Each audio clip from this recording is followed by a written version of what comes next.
Perfumery 101, Part 2.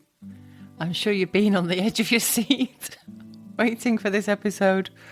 But if you're listening to this today, on Tuesday, the 5th of March, then I will be somewhere on my way to Milan. And I'm very excited because there is a perfume expo called Essence. Honestly, I don't know how to say it. It's spelled Essence. And it's an annual event where they bring together more than 300 independent perfumers from around the world, mostly Europe, a couple from the Middle East. Spirit of Dubai is going to be there. Ajmal is going to be there. A couple from America, mostly European. There's one I'm really excited to see because I like the name. It's called Perfume Sucks. That's their brand name. So I like that. And there's another one called Psycho London. So I'm really excited about meeting some of these people. It starts on the 6th. So it starts tomorrow. It's open to professionals only on the 6th, 7th and 8th. Then on the 9th, on the Saturday, it is open to the public. So you just need to go online at what I've just said, Essence. How do you say that? .com. Go and have a look. You can apply online. If you are a content creator, you can apply for like a press pass, which I've got. But I've got another professional pass as well because I wanted them both. And yeah, you can go and along and meet these people, and it's going to be really amazing. I'm going to go on the first day and the third day, and in between that, I am going to be with one of my friends. In fact, the whole time I'm going to be one of my friends who I studied in Grasse with, Vincent, Dr. Vincent of Reminiscent Parfum, and he is going to be with me at the expo on the 2 days that we're going to go, and then in the middle, on the Thursday, we're going to go and explore Milan and have a look at all the perfume shops that they have there.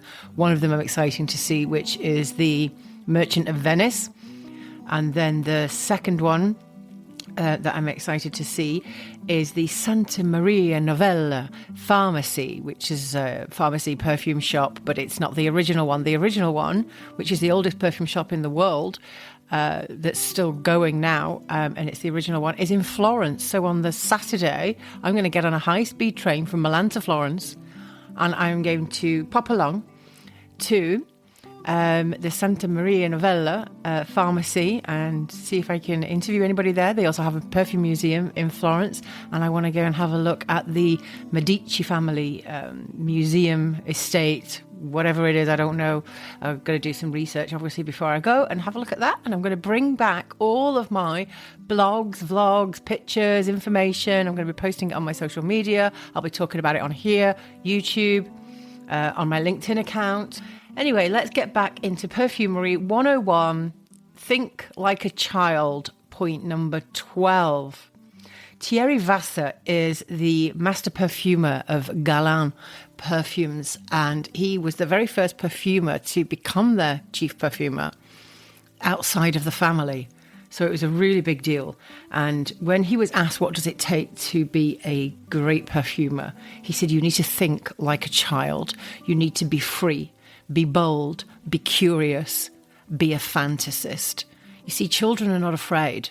They're not afraid to experiment, even from babies. You know, when a baby picks up a piece of paper, let's say, and they experiment it and like, oh, what's this? It's a piece of paper. Oh, what does it smell like?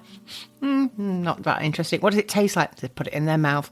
It doesn't really taste very of anything. I wonder what it would be like if I chew it. Oh, look, it's all wet and soggy.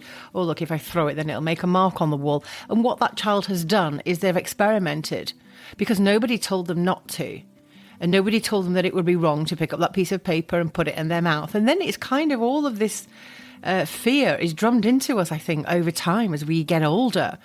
And we become incredibly fearful of the consequences of our actions. So we tend not to try stuff because we're afraid of what might happen. But if you don't know and you don't try, if you don't try, then you never know. So it's all about fear, and it's a 4-letter word, and you need to let go of it if you want to create great perfumes. Children are fearless and they are incredibly curious, and you need to be curious if you want to create great fragrances. And you need to experiment a lot. And do not be afraid of failure, because it's how you learn and it's how you improve your skills. There is no learning in success. There's learning in failure, as long as you learn from those mistakes.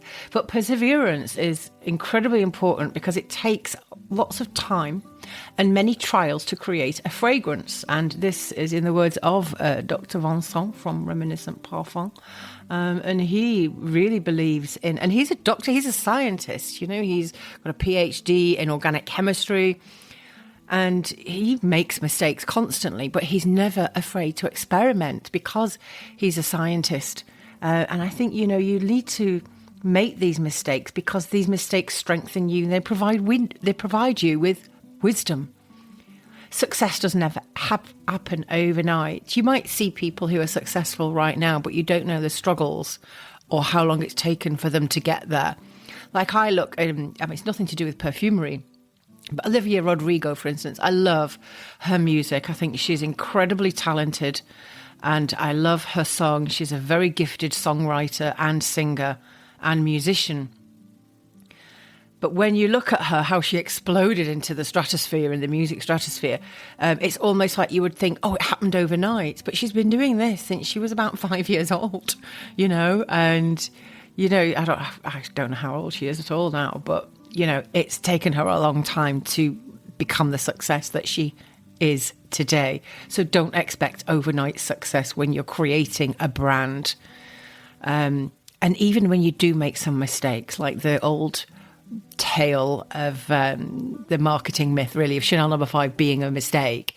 But it can lead to incredible innovation and success. In fact, they even say that the Galant fragrance Shalimar was created by mistake, and it came from the creation of the fragrance that came before it, which was Jicky. And they added vanilla to the Jicky by mistake, and that's how they came up with the fragrance of Shalimar. Is that true? I don't know. Maybe we'll ask Michael Edwards, or we'll ask Galant.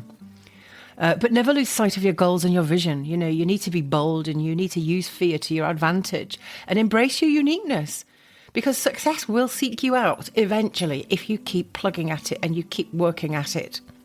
And, you might create something really iconic like the next Chanel No. 5. But just think about all of these experiments. You've got endless exciting opportunities to experiment and create new fragrances. And maybe you'll make a fragrance and you'll think, oh God, that actually wasn't what I was going for, but look at what I've achieved in the process. But sometimes you're going to fail. Get that right now. You need to deal with that. And there's a book called The War of Art, not the art of war, but the war of art. And it's about creative people and how they need to beat this little voice in their head that is resistance, that's stopping them from doing the things that they could do because they're afraid of, consequences and afraid of failure. But with failures become successes as well. And that's part of the process and part of being a good perfumer. And even master perfumers don't get it right all the time. And when a perfumer, some perfumes might take a year to perfect. Some fragrances, believe it or not, have taken 10 to 15 years to perfect. So I'm not saying it's going to take you that long, but you might give it up in the meantime. But what I'm saying is that, embrace the process and enjoy the journey. A quote here from, I've talked in the other episode about mille fleurs, which is 1,000 flowers in French. And this is what perfumers put. And they say that, when they're doing all their experiments and they take all their experiments and they put it all into one pot. And this is the mille fleurs. So a lot of fragrances these days can almost smell like a mille fleur because they're very confusing and they put too many ingredients in there. And Edmund Rudnitzer, an incredibly iconic perfumer, was quoted as saying, when we put too many ingredients into a formula, it tends to turn it into a mille fleur. That thought hit me. From that moment, I told myself I must work simply. I clung to the motto, simplify, simplify, simplify. Only when they reach the peak of their talent do artists begin to simplify their work. And a quote, I use Canva quite a lot, and a lot of these quotes come up often. And one of them is about, perfection and art is not about adding something. And, when you perfected something, it's because you've put that final touch to it. It's about taking something away. So keep it simple. This leads me on to my next point, 13. This is a principle. This is my KYSS principle. Keep your scent simple. And it's something I teach all of my students. If you have a good perfume brief and you know the oils that you need to add, use those first. And then play with the modifications and the embellishment. And always use your oils with intention and intelligence. I was recently commissioned to design 11 fine fragrances for a luxury candle brand in the US. And the client has very specific ideas about what they wanted. In fact, we've finished it now and they're under production. And I got one of the candles. They sent me one complimentary, actually, and they're just absolutely stunning. And the packaging is just fantastic. And when they're ready, they're going to let me talk about them because they've invested a lot of time, money, effort, and they've really gone hell for leather when it comes to the packaging and the marketing. And it's just absolutely incredible what they have done with every element of it. And they were this specific about the briefs that they gave me. But every single oil, I basically designed it. We got a fragrance house in the US to create it. The client came to me with their very specific ideas and asked me to be the middleman. So they had all of their ideas, but they didn't think that the perfume house in the US would get it.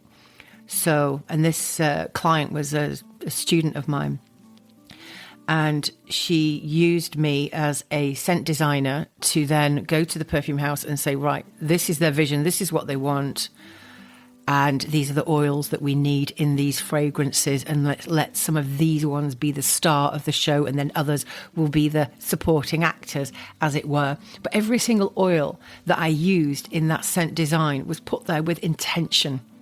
It wasn't just there to impress. It wasn't there to try and show off to customers or just because I couldn't think of anything else to put in there.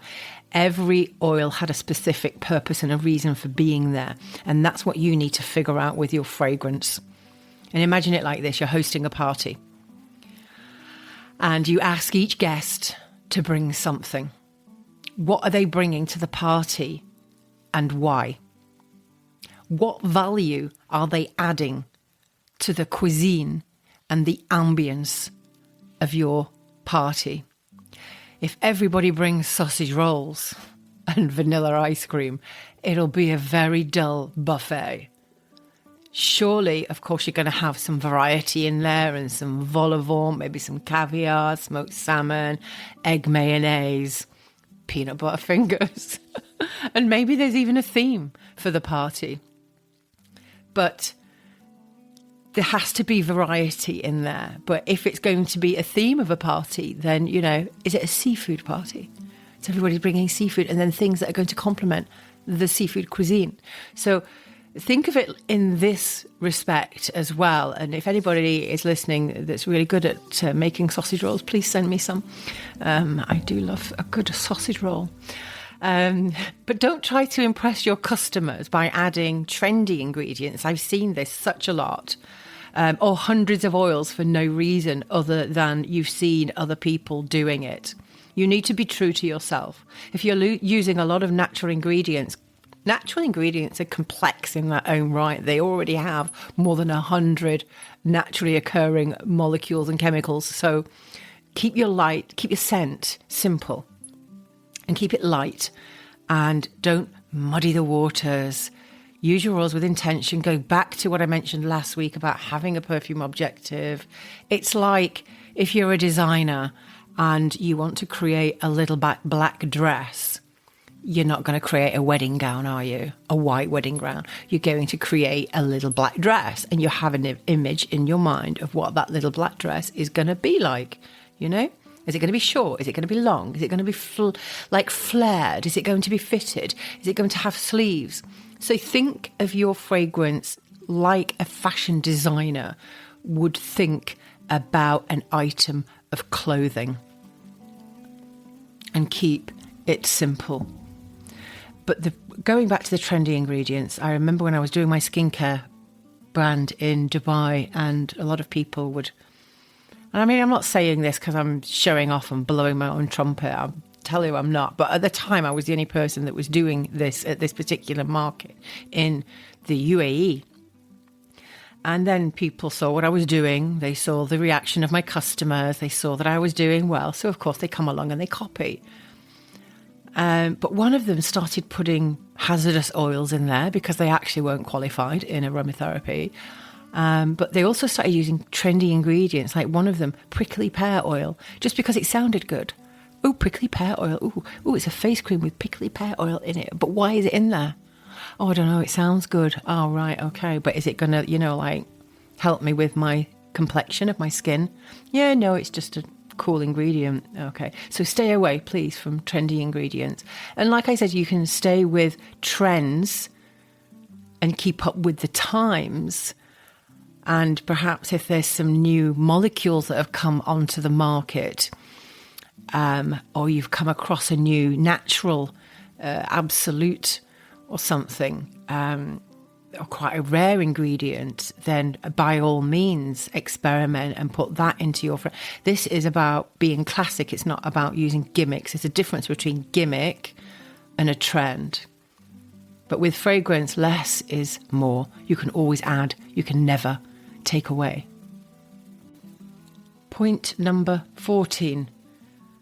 You won't get it right at first, but you need to be okay with that.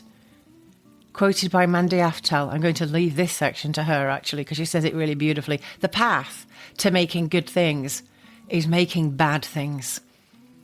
I asked her in a interview that you can see on my blog, thescentacademy.com/blog. I have an interview with Mandy Aftel, and she's also in my book, Fragrance is My Favourite F Word. And a question that I asked her was, so many students are afraid of failure. What would you say to beginners who are afraid to try because they want to make a perfect perfume right from the start? And she said, I say in my classes, anybody can make a good perfume once, but that's not what this is about. The goal of the class that she teaches is not to make a good perfume. So please let that go now. If you make something good, it's a fluke. Initially, if you make something good right from the offset. She said, I feel like the onus on people to make something good is wrong. The path to making good things is making bad things. That's where the learning is. If you're not making some bad things, you're not being honest with yourself. I will always say too, all your friends are going to tell you it smells good. Don't believe them. It doesn't smell good. And it's true. You will get people telling you it smells good. Luckily, I've got friends that are very honest with me, and they're like, oh, no, I don't like that. No, my drama queen isn't for everybody. Some people love it. It's quite polarizing. Some people love it. Some people hate it. My husband really doesn't like it at all. Most of my friends love it. Some of them really don't, because it's just not for them. Not everybody's going to like your fragrance. But know that you're not going to get your perfume making right initially. You won't get it right at first. You need to be okay with that. The last point leads me on to this point. Number 15, be patient. These days, like that Queen song, I want it all and I want it now. And they do. Everybody's in a hurry. Everybody wants it now. I see so many videos on YouTube of like youngsters, like kids, they're like less than 20 years old, and they're like, how to make $1 million with no effort in a week. Do you know? And it's like, it's not possible. Like, you can't, unless you're very lucky on the stock exchange. But masterpieces take time. Some perfumes have taken, like I mentioned before, as long as 10 to 15 years. You know, Rome wasn't built in a day, and neither will your perfume be. And I'm not saying it's going to take you that long, but bear in mind when you're creating. In the earlier 20th century, perfumes also were given time to mature before being released, and quite a long time. And this process is called maceration. It's when the perfume blend or the jus is left to rest, allowing all the components to marry together in harmony. If you were to go to Fragrantly in Grasse and you take the free tour that they have in their basement, it's very interesting. It's only about a 20-minute tour, and you see all the big vats that they have with the perfumes in. And then they've got a sign on it that tells you how long that needs to macerate for in that tank. And it might be 4 weeks, it might be 6 weeks. And they know the perfect maceration time for it. So when they create that fragrance again, they know that it's taking 4 or 5 or 6 weeks for that juice to come together and all of those components marry in harmony. It's like when you're cooking something, and it always smells better or tastes better the next day. When I cook a curry or a stew, it always tastes better the next day. Or the day after that, even a week later, even like when I freeze stuff and I take it out because I've forgotten about it and I take it out about a year later. It tastes amazing. But, given time, your perfume is going to take on a new life, which is why when you're experimenting, you need to wait before judging the perfume. So you've noticed like how your perfume that's been left standing for ages smells different to the new one that you've just bought. So I've got a perfect example of a J'adore. It's the Extrait de Parfum. And this is, my husband bought me this many years ago in Dubai, maybe as many as 7 years ago. And I still have a few drops left. It's got darker with age. It's got stronger with age. And if I was to get the new one now that has just been released, perhaps in the last few months or year, it will smell different. And this process of maceration actually never stops. It slows down significantly after a certain amount of weeks, but it actually never properly stops. And it's like a vintage wine. But nowadays, most perfume houses don't have time to wait. With consumer demand and so much tough competition, they can actually knock out a scent in about 3 days. But if you want to stand out from the crowd, and it is incredibly crowded, you can do things differently. And that's the beauty of being an independent perfumer. You don't have to answer to people with calculators and spreadsheets. You have creative freedom, and you can wait as long as you like. Now, perhaps if you have an exit strategy for your brand, or you have investors and you will have people to answer to, but it's all about being unique and giving your perfume time to come into its own before you release it and unleash it to the world. Point number 16, be authentic. I'm going to quote Carrie Bradshaw from Sex and the City when she said, "I'd rather be someone's shot of whiskey than everyone's cup of tea." And again, I go to Mandy Aftel when she says you shouldn't focus on appealing to the masses. And I said to her in my interview, you once said that your perfumes are not for everybody, but you don't want them to be. I think that's where many new indie perfumers make mistakes. They want to appeal to the mass and constantly release ill-thought-out perfumes, hoping eventually they'll please everyone. And her answer was great. She just said, the world doesn't need another bad perfume. And it really doesn't. She said, there's enough of them. I don't understand why anybody would want to spend their time doing that. And I think they have stars in their eyes. It's just such a pleasure to do something that you believe in and build it up gradually. It's a very different dynamic, and you can get people to go in that direction. If you can get them to go in that direction, it's such a more meaningful way for them to spend their time and money. You've heard of the old phrase, you can't please all of the people all of the time, but you can please some of the people all of the time. And that's what you should focus on. And once you've found your tribe, concentrate on keeping them happy. They're buying from you for a reason. So stay true to yourself, your brand, and your clientele. In the fictional TV series, The Crown, love that TV series, Harold Wilson, who has said, we can't be everything to everyone and still remain true to ourselves. And it is so true about being authentic, because when I want to go back to that point, is they're buying from you for a reason. What is that reason? And then you just need to find more of those people. So not everybody likes my style. Not everybody will like my podcast. Not everybody will like my YouTube channels. Sometimes I can get a bit excited and overexcited and a bit screechy. Sometimes I laugh a lot. But, you know, I've got competitors that don't do that, and they take themselves incredibly seriously, too seriously, snobby, in fact, because they're trying to be incredibly professional, and they think that being professional, you need to be stuck up. And then, you know, I've got other competitors that are so incredibly dull that they could talk a glass eye to sleep. But you know what? Some people like that, and some people gravitate towards people like that. And lots of people gravitate towards me for my own unique style. And I don't want to be like anybody else. I want to be like myself. I'm good at being me. There is nobody else. I'm unique. And I don't want to emulate anybody else. And I will always find people that like me for me, and the ones that don't like me, they can go to other places. That's absolutely fine. And I'm okay with that. So you need to be okay with that too. Find your uniqueness. Point number 17, know the rules. Now this is a very serious one.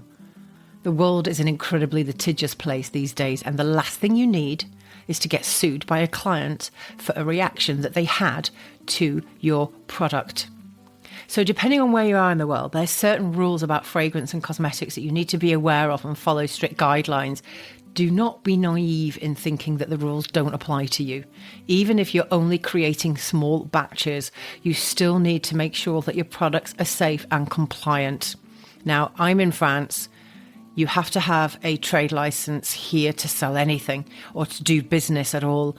And we have what's called a SIRAT number.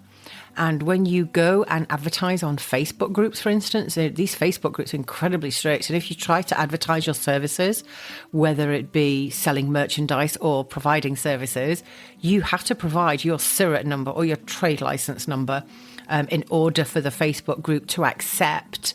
So this is the first thing, is you need a valid business trade license. But that is the tip of the iceberg. When it comes to cosmetics and perfumes, you need to follow, depending on which country you're in, but especially if you're in the EU, but also in Saudi and the UAE, you need to look at following the International Fragrance Association guidelines, IFRA, otherwise known as.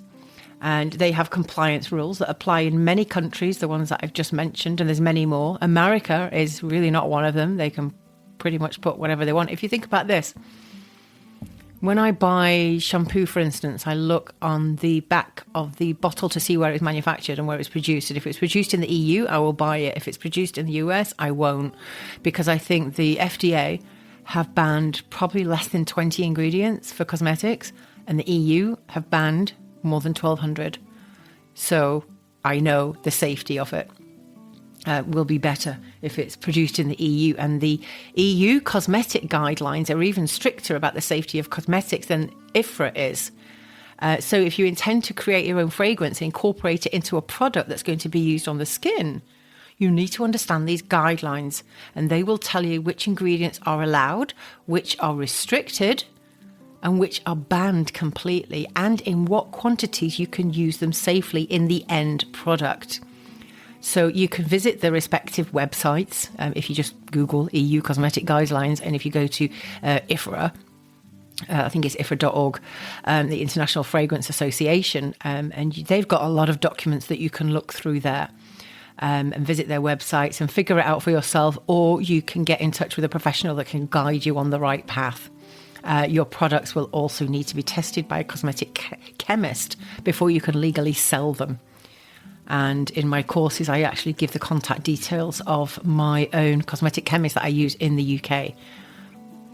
But you can find your own if you like to, or if you wanted to take one of my courses, then I'll give you the information of him.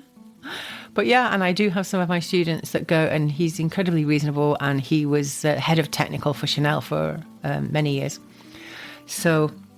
but you need to then give them the whole formula and the percentage of it, etc. And then you need to Like, for instance, you can't just buy... I have a friend at the moment who's making soap and she wants to use duck fat in it. And I know people that use goat's milk, or they use donkey's milk even here in France. They sell it at the local DIY store, actually, and it's absolutely gorgeous. But it's donkey milk. But you can't just milk your own donkey in your own backyard and then put it in soap and then sell it. You have to buy it from people that actually have registration documents to prove that that ingredient is actually safe to be put into a cosmetic ingredient. So you can't just... Do you know what I mean? So the ingredients that you put in need to have the certifications and like the INSI number that they call them and things like that, so that your cosmetic chemist knows that that ingredient that's going into your thing has also been registered and is safe for use as a cosmetic. Rule number 18. If you don't ask, you don't get. If you don't ask, you don't get. And I was talking to a billionaire businessman in the UAE when I was over there many years ago. And I asked him if you could give somebody, a new entrepreneur, any piece of advice. He said that would be it. If you don't ask, you don't get. And this rule applies to everybody. It's inevitable that you're going to find yourself in a situation where you're going to need to ask for something, whether it's for helping creating something, an opinion about your fragrance, or finding out whether something is possible. Perhaps you need legal or accounting advice, you're looking for good sources, whatever your requirements are, you'd be surprised at how many people are eager to offer advice. You just need to ask them, and sometimes it might be for free. You can join Facebook groups with like-minded people, perhaps creators, or entrepreneurs, and you'll always find somebody on there that's willing to offer expert guidance. People like jumping on threads because when people are jumping on a conversation thread, people are seeing their name. And then when they're seeing their name and they're seeing valuable advice that they're providing, somebody else might be reading that thread and go, oh, gosh, she's incredibly knowledgeable, isn't she? I think I might go to her and pay for her professional services. So people love doing this. It's a way of promoting themselves as well. So lots of people might be willing to give it for free. But if not, perhaps you could do a tit for tat, offer products or services in return if your budget is tight. But experts are aplenty. You just need to seek them out. But always remember to reciprocate by being generous with your own advice. And if people seek you out, give it to them for free. Not always, though. I offer free advice all the time, and people remember me for my generosity, which costs me nothing, but it's invaluable to many people. Point 19 is get noticed. So your perfumes or your products, they're ready. The paperwork is in order. They've all been tested. You've got a fabulous website, a great email. What are you going to do now? Well, you need customers. You need people to buy your fragrances, and you can actually seek out these customers before your product's even ready and create excitement. Lots of companies these days do pre-launches, whether it's for a cosmetic or whether it's for a book. You can do pre-launches as long as you know approximately when it's going to be. Don't tell people I'm going to launch a perfume on June the 21st and then it's not ready until November. So you need to plan it accordingly. But you can still be working on the final touches whilst you're creating excitement and a buzz around it. Now, marketing can cost a bomb if you use agencies. And is that really the right way initially? Perhaps not. You can try Etsy. Lots of people go on there. There's a massive love-hate relationship. If you go onto YouTube, many people are telling you don't bother with Etsy, or do, because it's like a search engine. You know, if you're selling solid perfumes, for instance, and then you put that into Etsy, that will come up. And often you'll find that Etsy is very good. They have excellent SEO. So if you put your perfumes on Etsy, but then somebody's not looking on Etsy specifically for a solid perfume in a vintage pill box, let's say, they will not go into Etsy per se. They will type into Google or Bing or whatever search engine, and they'll type in, you know, solid perfumes in vintage perfume boxes. And the Etsy listings, you know, will come up automatically because of the really good SEO. Lots of people rave about it. I think it was in 2020, they had 4.4 million sellers. So it's incredibly competitive. One thing I will tell you about Etsy is you don't have control. There's a lot of people that have been told that, you know, a lot of people have had their shops shut down for no reason, or a reason that, you know, was completely baffling to them. And, because they've got a lot of strict guidelines, of course, they take a percentage. They prefer people that pay for ads on the Etsy platform. So, it can be expensive going on Etsy. But also one of the things, and I watch a lot of tutorials on YouTube about marketing and about using different platforms. And especially Etsy, because I was contemplating it at one point and then I decided not to, because I have my own website and I have my own shop on my own website. So why wouldn't I just use that? Because what can happen is, let's say you go and you buy a perfume and you find this solid perfume in a vintage pill box. It's really gorgeous in the shape of a cat. You want to buy it for your friend who's like a cat lady, and you get this perfume. And then you think it's absolutely gorgeous. And then you give it to your friend. And then your friend says, where did you get it? And you go, oh, I got it off Etsy. Okay, but what's the name of the seller? Oh, I don't know. I can't remember. Was she called Julie? No. Janice?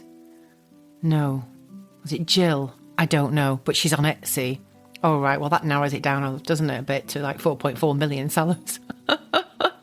So, but if somebody said, oh, I bought it from by Melanie Jane, or I bought it from the Scent Academy, or I bought it from the Drama Queen, that you remember the name because you remember where you bought it from. If I buy something from Chanel, if I buy something from Joe Loves, I know that I bought it from Joe Loves. But the automatic thing for people to do is, I bought it from Etsy. A friend of mine bought me a necklace. It was just like a snow globe and it had the Eiffel Tower inside of it. It was hideous because it was like, it didn't even work. There was no glitter in it or anything. And she was so disappointed when she got it. But I said to her, where did you get it? She said, I got it off Etsy. I was like, okay, what's the name of the seller? She said, I don't know. So there you go. But you can find out, of course. You'll go and have a look at your invoices. But you want it to be your name on the tip of people's tongues. So maybe Etsy isn't the way to go. You can look at Facebook groups as well and forums. These are a really effective way to reach potential customers, but they have rules about brand promotions. So you need to check with the admin first. So a lot of them will have like shout out Saturday, small business Sunday, traders Tuesday and things like that, where they allow people in the group to promote their own business. And I've done that before. And I've always found that a lot of people that run these groups just want free information or they want advice. And when it comes to like trading Tuesdays or shout out small business Sunday, they tend not to go on the Facebook groups in those days because they know they're just going to be bombarded with people. But you know what? It's free. Do it. You'll never know until you try. And my friend Diana, she's on a group, and when people rave about these certain things, then like certain products, they get like lots of hits and lots of comments and people trying to seek out this perfume. So it could even be that you do things like go on things like Quora, go on things like Reddit and go, oh, do you know any like really cool brands that are in this region, or any new perfume brands, or do you know anybody that sells solid perfumes in vintage pillbox in the shape of a cat? And then you can get your friend perhaps to post this on Quora or Reddit because it's a question that's open to everybody to see. And then you can go on there and go, oh, yeah, hey, I've got a perfume in the shape of a cat that's a solid perfume. If you want to buy it, then this is my website. So do things like that, be smart. Think about how to do stuff for free. But you'll also need really good, if you've got your own website, for goodness sake, get a really good domain name. Don't have something complicated. Don't put dashes and dots in there. Try and have it as all one word. Make your brand memorable and your name memorable, and make it and keep it short and sweet, and always get the .com. Always, always, always get the .com. And you need really good SEO for your site. So if you build it, perhaps if you want to, on Wix, you can hire an expert, and they don't cost a lot. They might cost maybe $150, and they will help you do the SEO on the back end of your website. And these are SEO experts, so leave it up to them. Or you can get one of these freelancing websites like Upwork, Fiverr, people per hour, and you can pay somebody to do the SEO on the back end of your website. But hiring an expert will get quicker results than you investing time in trying to train yourself on something that you have not the foggiest idea about what you're trying to do. And it could take you months and months and months to get it right. Hire an expert, invest in it. You're investing in your business already. Why wouldn't you invest in trying to get noticed? PR is an incredibly good option too, which can vary from a few thousand to tens of thousands. But in Dubai, I was really lucky to find an amazing PR guru. And she wrote press releases and got me into the most popular papers and magazines and radio shows and even a spot on the telly. Yeah, Melly on the telly. I was on the NBC4, which is a regional, very, very popular television show in the Middle East. But don't forget social media. People love it or hate it. It's a free way to get global recognition for your brand. But please don't dance on TikTok, even if you're a really good dancer. Even if you're like a world-class ballerina, please don't dance on TikTok, because if you're trying to sell perfume and you start being stupid on TikTok, people won't take you seriously, and it could actually damage your brand before you've even started. So by all means, go on TikTok. There's a lot of stupid videos on there. There's a lot of people being really dumb. But there's also a lot of very big brands on there. You know, Chanel is on there, Dior is on there, Mercedes is on there. Is Rolex on there? I don't know. Mont Blanc, probably. But yeah, a lot, even the massive brands are on there. So perhaps hire somebody that knows how to do it properly on TikTok without you having to do dancing or, you know, throwing yogurt over your husband's head and then filming it for laughs. But what you can do with a PR person, if you can find a freelance PR to do it for you. Now, I hired her. I had a really good relationship. And she was actually a student. She came to one of my aromatherapy classes. Actually, it was a full day aromatherapy class where I taught people about essential oils and how to make like 6 products in a day, which they did. It was amazing. And it was very hardcore. It was very intense. And she loved what I did so much. She said, listen, if you want PR, I'll do it. I normally make people sign up for 6 months. I'll give you a 3-month contract. So she did, and she got me into all of these amazing publications. And one of them was The National, which is a newspaper online. It's a printed one as well, but online. And I talked about how I was fired in Dubai, took my boss to court and won. And it talking obviously about that catapulted my journey into starting my own brand in Dubai. But what was amazing is that she got me into the newspaper, but that article became the most shared article online in the newspaper's history. And it's a brilliant article and I love it. That's going to be a whole thing in March where I get personal about me and my own journey. But one piece of advice that she told me about PR is, unless you're constantly launching projects or perfumes or products every month and you've got something new to say or to sell every single month, then you might not necessarily need someone to do your PR for permanently for the long haul. You might just need them for the first 3 months, because especially if it's regional, you're going to be in regional publications, radio, TV, newspapers, printed and online.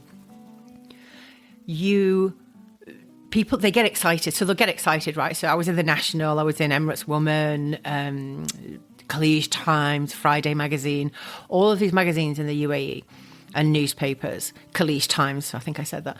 And if you have a look at like the articles, but they're like, right, okay, well, we've seen that. We've seen her. She's done that. Has she got anything new to say? No. Well, we don't want to print her again because we need to keep our magazine and our publications fresh. We're always posting new news. That's why it's called news, not old news. So that's what you need to do when it comes to PR, is you can hire somebody short term because they'll be talking about you, they'll be getting excited about your brand, what it is that you stand for, what are you launching, etc. And create that buzz. But you need to do it in advance. If you're going to hire somebody, you need to do it in advance, and because they need to get hold of the publication and they need to talk about you and try and arrange, an article about you at least a month in advance before publication, maybe even 2. So they always work well in advance in the media. So that's my free advice there for you today, isn't it? But yeah, and social media, love, hate. Oh, I can't stand Instagram, Facebook anymore. I was Googling the other day, is Instagram dying? Because TikTok has really kind of taken over. It seems to be And a lot of people are, of the same idea. Everybody's talking about TikTok these days. I watch Dragon's Den, and it's all about brands that come in that are selling stuff. And they're like, how did you get to make, gosh, you made £1 million last year. How did you do that? TikTok. And none of them say Instagram. In fact, there was one woman that was saying about she was selling soaps. And her brand was incredible. It's called Nuddy. And she was on Dragon's Den, and she ended up getting a deal, I think, with Peter. I can't remember now. But anyway, she got a deal in the Den. Dragon's Den, if you've never heard of it, it's about investors, and people go along and pitch their business ideas and try to get them to invest and give away a certain percentage of their company. And it's Dragon's Den. I watched the British version, so Dragon's Den UK. They've got loads of episodes so you can watch on YouTube. And you get some really, really good information from Dragon's Den. If you're thinking about starting a business, or you're already in business and you want to improve things, watch episodes of Dragon's Den. It's incredible, the little tidbits of advice that you can get from the dragons, because they give advice to the investors and say, I'm not going to invest in you today because of X, Y, and Z. But if you were to do this, then I would come back, or you're not ready. Or, you can listen to the entrepreneur's pitch, and the entrepreneur's pitch will tell you what they've done and how they've done it, and the right things that they've done in order to be successful so quickly. Or, it's taken time, but now we're successful and we've learned a lot. But going back to the soap lady, she kept losing money. And in her first year, she lost a lot. The second year, she lost money. The third year, she lost money. And they said, why are you losing all of this money? Your turnover is good. It's hundreds of thousands of pounds. But yet you're losing money with your net profit is a loss every year. And she said, because I wasted so much money on Facebook and Instagram, advertising, paid ads. I wasted so much. And she did it the first year. And the second year, she didn't properly learn from her mistakes and ended up wasting hundreds of thousands, over 100,000, I think, on pounds on Facebook and Instagram ads. So social media is brilliant because it's free. So don't knock it. It's a brilliant way for you to reach out to people all over the world. I remember in 1996 and beginning of 97, when I'd taken my waxing course. I learned how to wax, armpits and bikini lines and backs and legs and mustaches. And how could I reach people? There was no social media. There was no Facebook. There was no Instagram. I didn't even have a mobile phone in those days. And I had that dial-up internet connection. You had to plug it in and then start it up, and it go like BT internet, and it would take like 10 minutes or 15 minutes to get connected. It was awful. How would I reach? How did I get customers? I had to design a flyer and then get it printed and then go and walk around the streets of my local villages and post them into people's postbox. And it took me a whole week of posting all of these things, and I got one person that came to come and get their whole body waxed before her wedding. But at least I got one person. But now you can reach people on the other side of the world, millions of people, for free if you do it right. 2 people I would tell you to get advice from, or go and watch their videos on YouTube, is Gary Vaynerchuk, who built up his parents' wine business into a multi-million-dollar brand, and Neil Patel.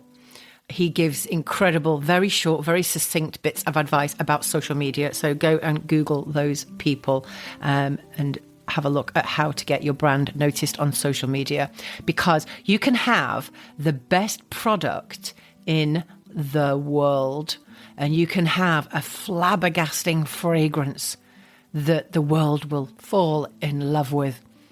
But if nobody knows that you exist, you will sell nothing. So use social media to your advantage and do it properly. And if you don't know how to do it, don't get overwhelmed. Hire an expert to do it for you. Again, you can just hire them on a short-term basis. But do it properly and do it smart. Point number 20, which the last point leads me onto this one, is know your limits. You have to face it. You cannot be good at everything. Nobody can. and nobody can do everything by themselves. There are so many incredibly talented individuals who can do the things that you cannot. So outsource those things and give them to an expert that can. I'll tell you, I have spent so much time and wasted so much material on trying to design crappy labels with bad designs. They made my products look cheap, even though the ingredients were expensive. But I couldn't command the prices that they deserved because I had amateur-looking branding, amateur-looking labels. And it took me about a year of struggling when I finally gave in. And luckily, I had a neighbour who was a graphic designer, and she was so obsessed with my skincare range that she said, I'm going to give you all of this design for free. So she helped me with my logo label design, and then I gave her free products in return. So, we're going back to the other point, which is, tit for tat. And I could concentrate then on other things about creating things. I can concentrate on the things that I was good at. Whatever you cannot do, find a freelancer to do it for you. Do not waste your precious time struggling to do it when you can focus on your real talents. Struggling will only add to the frustration of running a business, and you could be tempted to just give up before you've even started. Outsource the things you cannot do. And luckily, these days, as I mentioned before, freelance websites where you can find people and pay them a one-off fee. There's no longer you have to hire somebody and give them, all the benefits and the holidays and a full-time salary, even though, they're probably slacking like I used to. I used to go shopping for about 4 hours a day when my boss was away. I would literally not work and I would book holidays online. Do you know what I mean? I was getting paid a full-time salary. That's why I had to set up my own business, because, I work incredibly hard for myself, but I didn't want to work for him. But he was a psycho. He was the one that actually took to court. But that's another story that will be coming in March in part 2 of my scent saga. But yeah, use these sources of freelancers. There's lots of people looking for work, and you can look at their portfolios as well online. So if you go on Upwork, Fiverr, people per hour, there's other ones as well. And you can look at their portfolio and you look at the reviews as well. But the reviews, I did hire one girl and she had fantastic reviews, and I got her to edit my book, actually. She was supposed to be formatting it, not editing it. She was supposed to be formatting it because I was struggling with doing that. I'm good at writing and I'm good at putting things together like that, but I'm not good at the design aspect of the formatting of a book. I don't know how to do it. She had the software. She's an expert. She's been doing it for 20 years. She worked for Penguin, and other, massive publishing houses. So I handed it over to her. And even though she had really good reviews and stuff, she was absolutely shocking. And she messed it up so much. I was supposed to launch my book in December, and I ended up not launching it until March. And it was okay because it was serendipitous and I launched it on my birthday. But I learned, a very valuable lesson. I kept giving her leeway, and she's like, oh, I'm really sorry, and she kept making excuses about, personal problems that she had. And I talked to my friend who's from Moldova, and the designer, and I said, she's got all these personal problems, and that's why she says that she keeps making mistakes. She was making mistakes and typos that weren't even there in the first place. Then she would go back and rectify it, and then she would make mistakes again on something that wasn't even, do you know what I mean? I'm like, oh God, I can't keep giving her these, and I kept feeling sorry for her. And, I was letting my emotional side, get involved, when really I should have had my business hat on. And when I told my friend about what she was doing, and I said, she's got these personal problems and whatever, she said, so what? That's not your problem. She should be doing the work for you, and she should be giving you that work on time and in a professional manner. She's messing it up, so get rid of her. Her personal problems is not your problem.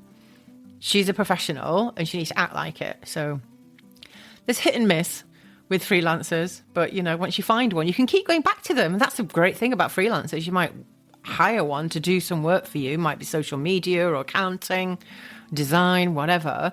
Then you will use them for that perhaps project, and then you might not use them for another 3 months. And then you might go, oh, I like what you do. I like what you did that time. Can you do it again? So it's a beautiful thing. Outsource it. Please use these freelancing websites. They're there, they're resources, and they're there for you.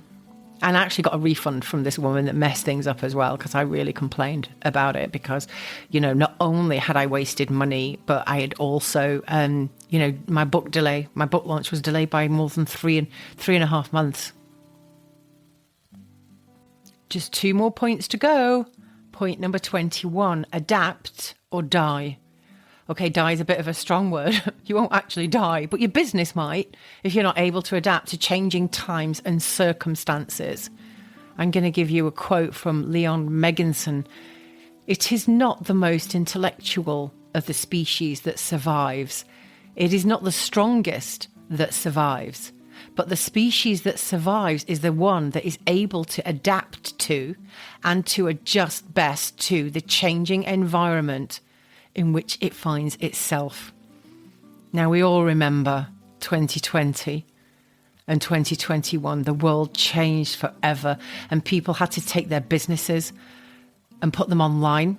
People had to close down their businesses if they weren't able to do that. But businesses that had previously seemed unlikely to be successful online actually thrived because the owners found a way. And they did it. And they had no choice. It was that or close. Companies and people adapted, creating really successful business models out of something they never would have considered otherwise if they hadn't have been in lockdown. Now, not everyone survived. Of course, some things are impossible to take online, perhaps things like live events. But even then, people that had events companies were taking these events then online, and people are from around the globe then, which is like they even thrived because it's like before they were doing events and it was like regional or local, because people were coming from, wherever to come to their events. But now people from all over the world could go to their live event online and not have to even move from their armchair.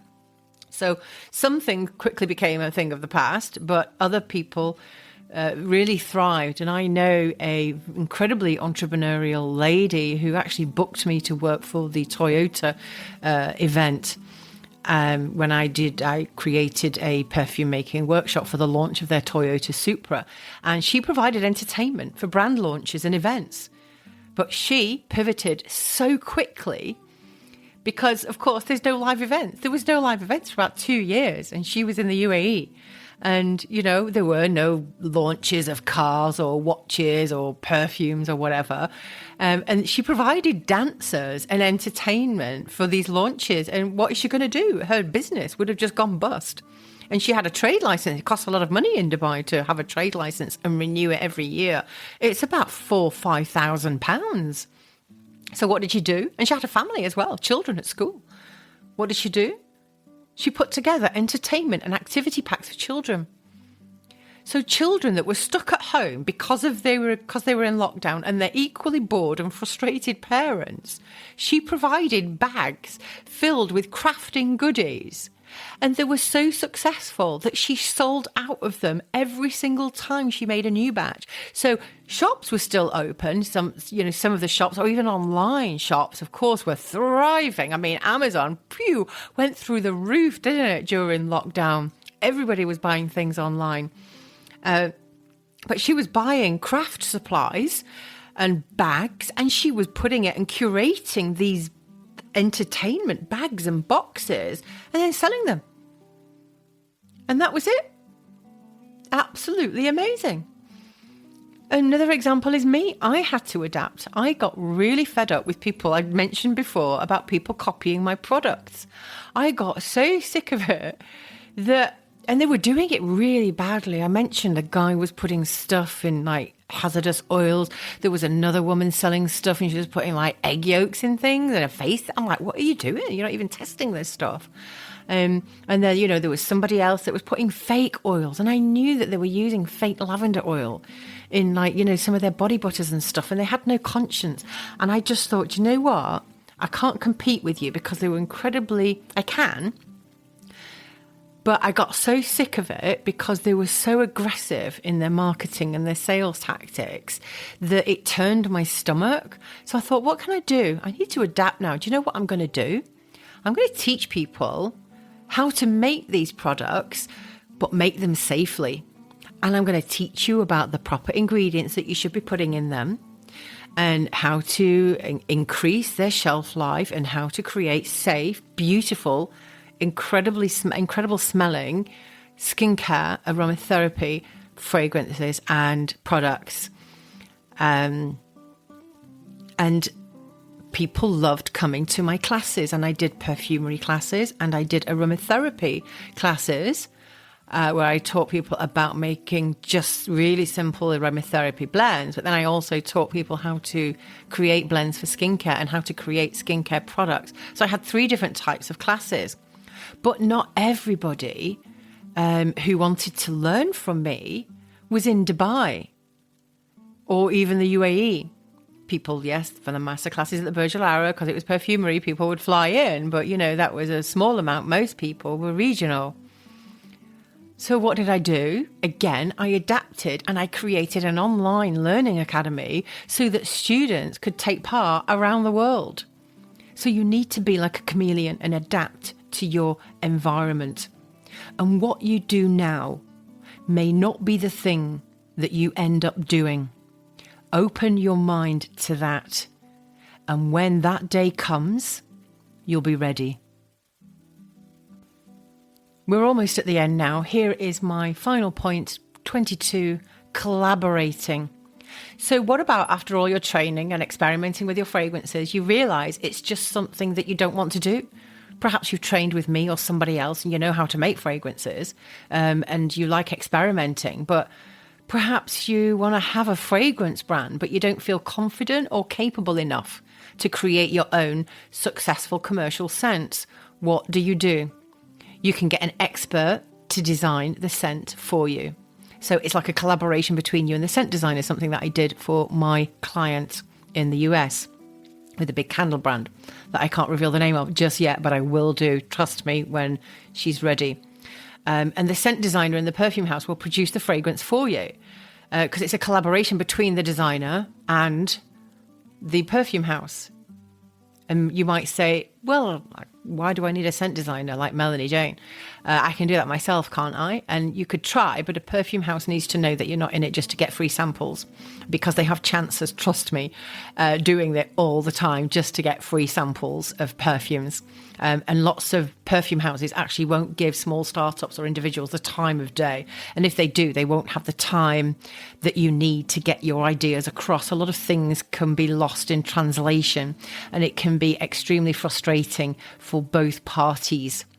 And that's why, I have clients that use my services because I understand what my clients want when they say, well, I've got this vision of this fragrance and these fragrances, but I want to get it over to a perfume house. I know how to put it into the industry terms to get that fragrance done properly. I've done collaborations with perfume houses in the US, in France, in Italy, and in the UK. And they basically, when the samples have come back, the client have actually loved them the first time. Some of them we didn't even need modifications. Some of them we needed a couple of modifications afterwards. But yeah, sometimes I've got fragrances that, I've designed and given over and handed over to a perfume house. And that perfume house has created it and the samples have come back and they've been brilliant. The clients love them straight away. Doesn't always happen. But yeah, things can be lost in translation if you don't know what you're doing when you want to collaborate with the perfume house. Now, I have a private label perfume course online as well.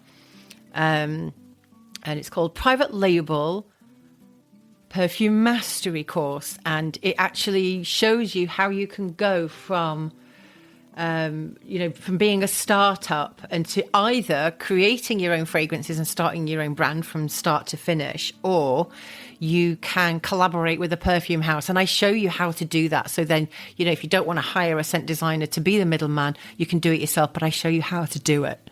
And it's actually a lot more cost effective than using my services to do the scent design for you. So, but I show you how to do that.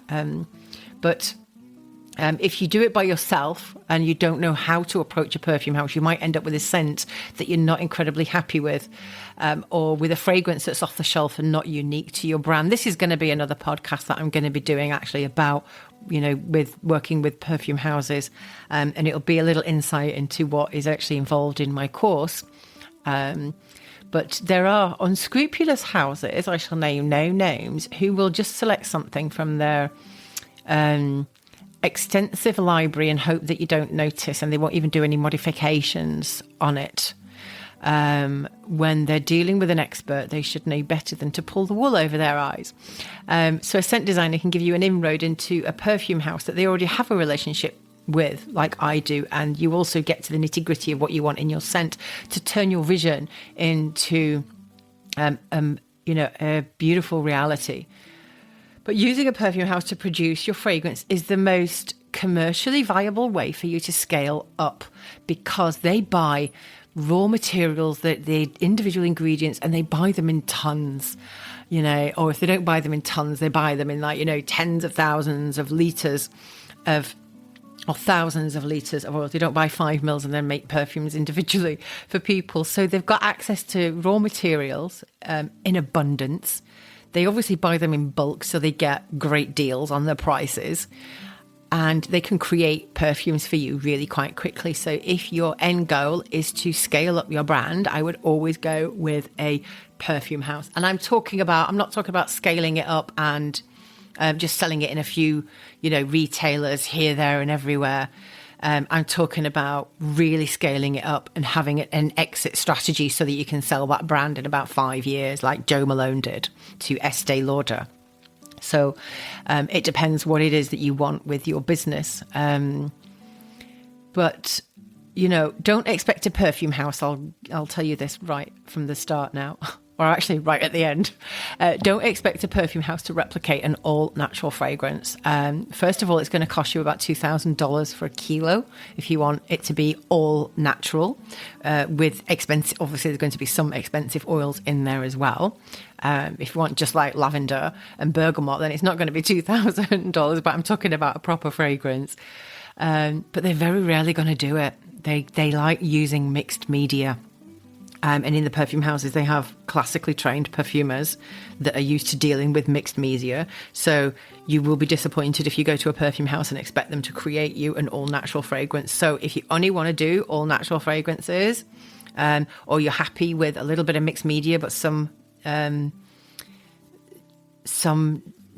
isolates, etc., or some safe aroma chemicals, then definitely go with a perfume house. It's one of the reasons Mandy Aftel stays small, is because she won't compromise on the quality of the ingredients that she puts into her perfume. And if she went to go really commercial, and she actually did foray into that for some time, and it wasn't working out for her because she had to compromise. So she ended up leaving and then going back to basics.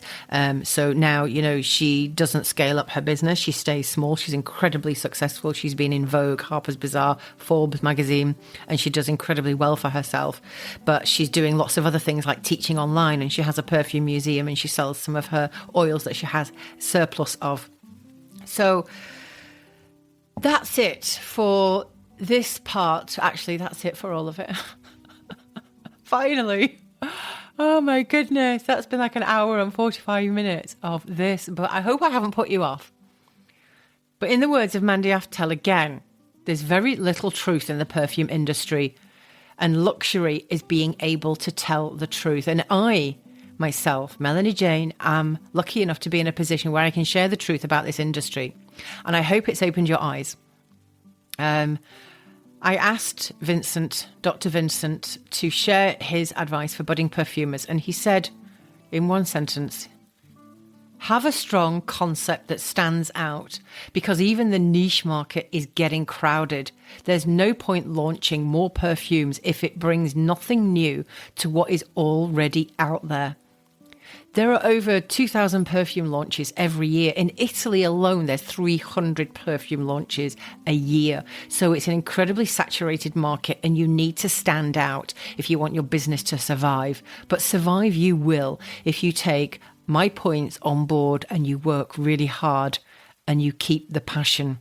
Because remember, where you end up might be a long way from where you initially expected to be.